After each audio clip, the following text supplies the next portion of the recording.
Saudaraku sekalian yang kekasih,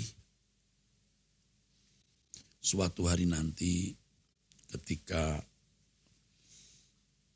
kita menghadap tahta pengadilan Kristus, kita akan tahu betapa beruntungnya kita yang menghamba kepada Tuhan. Menghamba. Pada waktu itu banyak orang yang sangat menyesal,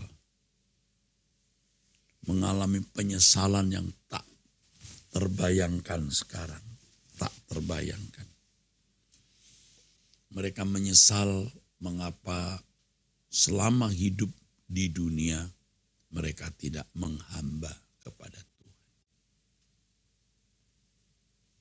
Menghamba artinya memberikan segenap hidupnya tanpa batas untuk Tuhan. Menghamba. Menghamba artinya tidak memiliki hak apapun, tetapi menyerahkan seluruh hak hidupnya dan semua miliknya bagi Tuhan. Memang hal ini sesungguhnya hanya Tuhan yang tahu. Ya. Belum tentu seorang yang mengaku hamba Tuhan itu menghamba kepada Tuhan. Belum tentu orang yang aktif dalam kegiatan pelayanan gereja itu menghamba kepada Tuhan. Orang yang menghamba kepada Tuhan, orang yang bersedia tidak memiliki kesenangan apapun selain menyenangkan hati Tuhan. Orang yang menghamba kepada Tuhan, orang yang benar-benar tidak tertarik lagi dengan dunia ini.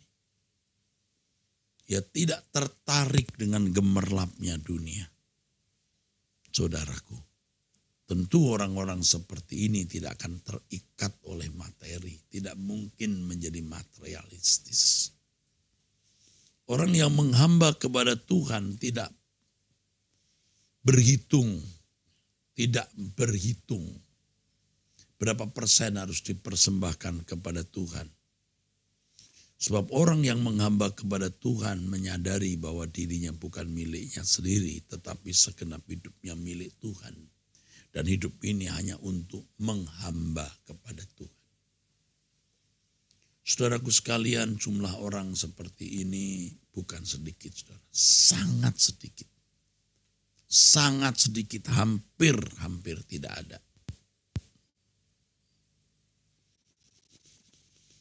Hampir tidak ada, saudaraku sekalian. Saya sendiri bertahun-tahun menjadi pendeta, saya kira saya belum menghamba kepada Tuhan dengan benar. Bersyukur kalau Tuhan berkenan membelas kasihani kita, mulai menyadarkan kita dari tahun ke tahun sampai akhirnya kita bisa memahami hal ini dan mulai melangkah. Ketika kita menemukan kebenaran ini dan mantap, solid di dalam hati kita, maka kita berani berkata di hadapan-Mu Bapa, kuucapkan janjiku, hidup tidak bercela dalam kekudusan-Mu. Segenap milikku Bapa, semua ku persembahkan bagi kerajaan-Mu, kemuliaan nama-Mu. Dengan sukacita, dengan rela kita mengatakan semua yang Kau ingini, semua rencana-Mu, ku mau melakukan dengan segenap hati untuk kesukaan. Kita yang menyodor-nyodorkan diri dan berkata, terimalah diriku ya Bapa, untuk bisa menjadi hamba-Mu yang setia sejak di bumi ini dan di surga nanti tetap melayani Engkau.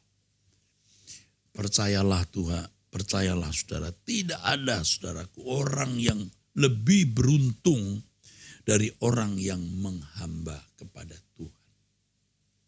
Jadi jangan merasa menghamba kalau saudara masih merasa memiliki sesuatu ya untuk dirimu sendiri.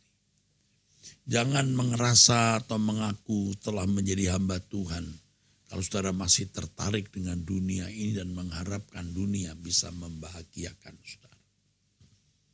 Jangan mengaku hamba Tuhan kalau saudara tidak bersedia hidup hanya untuk kesukaan dan kesenangan hati Tuhan semata-mata. Karena kita ini orang-orang yang telah ditebus oleh darah Yesus, dan tatanannya orang yang ditebus itu hukumnya adalah tidak memiliki dirinya sendiri. Majikan Tuhan yang menebusnya itu yang berat atas dirinya. Itulah sebabnya dikatakan jelas sekali saudaraku di 2 Korintus pasal 5 ayat 14 dan 15. Dia sudah mati untuk kita. Kita semua sudah mati. Jadi kalau kita hidup untuk Dia yang sudah mati bagi kita. Jadi tidak heran kalau di Filipi 1 ayat 21 Paulus mengatakan bagiku hidup adalah Kristus dan mati adalah keuntungan. Enggak ada. Untuk siapa-siapa, hanya untuk Kristus. Kalau saya boleh mengulangi tahun-tahun yang pernah saya lewati, saya akan membangun kehidupan yang lebih baik dari waktu-waktu yang telah saya lalui, saudara. Sayang, ya, waktu berjalan terus dan tidak bisa diulang. Tetapi di sisa umur hidup kita ini, kita mau memanfaatkannya selesai dengan diri sendiri dan mempersembahkan hidup sepenuhnya untuk kemuliaan Allah. Di sini kita membutuhkan bimbingan tuntunan Roh Kudus. Sebab hanya Roh Kudus yang bisa menolong kita bagaimana hidup menghamba kepada Allah. Yesus model sosok potret dari hamba Allah yang benar. Yesus yang bersedia untuk melepaskan segala sesuatu demi kepentingan kerajaan surga. Yesus yang bersedia mengatakan makananku adalah melakukan kehendak Bapa dan menyelesaikan pekerjaannya. Yohanes 4:34. Dia hidup hanya untuk kepentingan kerajaan Allah. Karenanya tidak heran yang mulia Tuhan kita Yesus Kristus berkata, serigala mempunyai liang dan burung mempunyai sarang, tetapi anak manusia tidak memiliki tempat untuk meletakkan kepalanya. Semua dipersembahkan untuk Tuhan, untuk Allah Bapaknya. Sampai pada puncak penderitaannya. Walaupun berat untuk minum cawan yang harus dia teguk. Tetapi Yesus mengakhiri doa dalam pergumulannya di Taman Getsemane dengan pernyataan, bukan kehendakku yang jadi tetapi kehendak-Mu lah. Dialah hamba sejati, hamba Allah sejati. Dia hamba Allah yang sejati, yang hidup hanya untuk melakukan kehendak Bapa. Coba perhatikan, moralnya begitu tinggi. Ya saudara, tidak ada yang bisa mempersalahkan dia karena memang dia tidak bersalah. Agama non-Kristen pun juga mengakui, ya saudaraku, dia terbesar di bumi dan di akhirat nanti.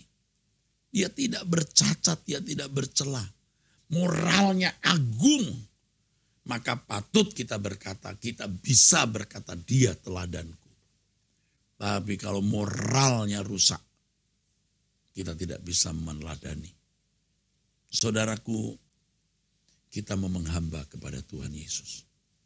Dan hal utama kalau kita mau menghamba kepada Yesus, Tuhan Yesus maksud saya, pasti yang pertama, yang utama adalah mengikuti jejaknya.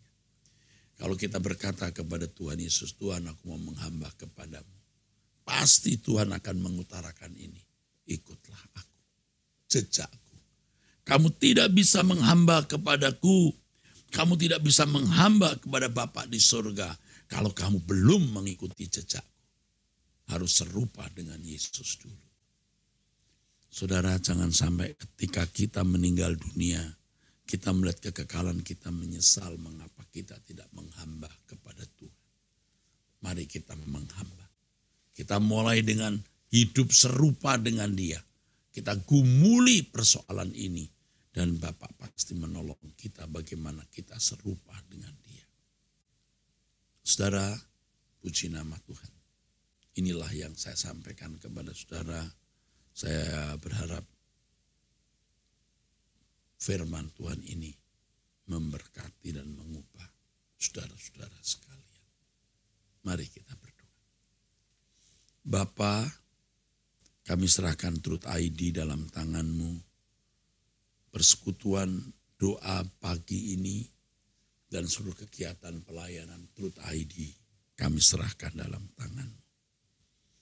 Bapa, jadikan sarana ini sarana Bapa berbicara kepada dunia dan memulihkan umat-Mu. Kami serahkan hasil ekumene dalam tangan-Mu, jadikan ini alat kegerakan untuk dunia. Terima kasih Bapa, dalam nama Yesus Kristus kami bersyukur, kami berdoa. Amin. Sampai jumpa, Tuhan memberkati saudara sekalian.